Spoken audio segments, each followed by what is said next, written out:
विश्व पालन करुछि पर्यटन दिवस एथिपाई सरकार पक्षर विभिन्न कार्यक्रम आयोजन पर्यटन को नहीं व्यापक प्रचार प्रसार किंतु बलांगीर जिला प्रति जमी पर्यटन विभाग नजर पड़ुनी जिले में अनेक आकर्षण पर्यटन स्थली थे एसबू अवहेलित अवस्था बेले पर्यटकों नहीं आवश्यक सुविधा सुझाव। घंच जंगल झरणार कलकल नाद प्राकृतिक सौंदर्य भरा बलांगीर जिला हरिशंकर राणीपुर झरियाल और भीमडुंगरी भली रही आकर्षणीय पर्यटन क्षेत्र प्रति वर्ष हजार हजार पर्यटक यह स्थान बुलवाक किंतु एठारे नहीं आवश्यक सुविधा सुजोग एथि दिनकू दिन पर्यटकों संख्या कमिबार लगी। बहुत बढ़िया बढ़िया पर्यटन स्थल अच्छे जेनता कि हरिशंकर नरसिंहनाथ राणीपुर झरियाल किंतु सेना परिस्थिति बहुत खराब सब माने बाहर देखले भी सुंदर ना कि भितरे भी किछि भल नै न सब भांगी भुंगा गला न से जगह मन को टिके रिपेयर करते से जगह बेसी मतलब जेतकी स्वच्छ रखला सेती स्वच्छ रखी करी सतर प्रति ध्यान देले बहुत बढ़िया हेता। वर्तमान तो तार स्थिति बहुत खराब अच्छे जेनता कि जे नाडे देखबो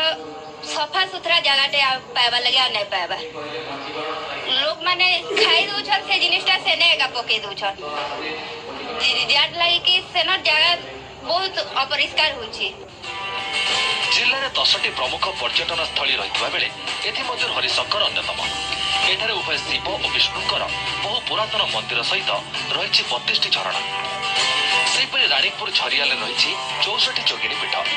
तंत्र मंत्र यह पीठरे कहीं केउ कालू पूजार्चना हो आसुपरी भीमडुंगरी रही 64 अधिक गुंफा किंतु भित्तिभूमि अभाव जो यहाँ आसुवा पर्यटक हैरान होता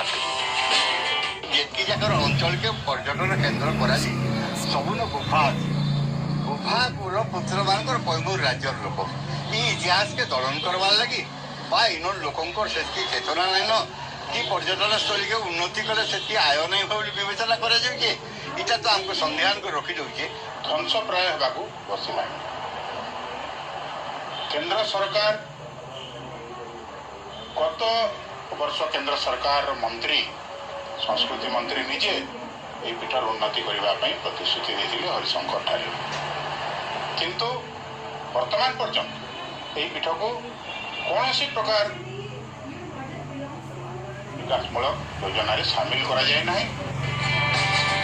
पर्यटन स्थल विकास गुरुत्व दिगले यह बलांगीर जिलार आर्थिक विकास सहायक होब जिलावासी बलांगीर कैमरा पर्सन नूतन चिन्मय मिश्र न्यूज 7।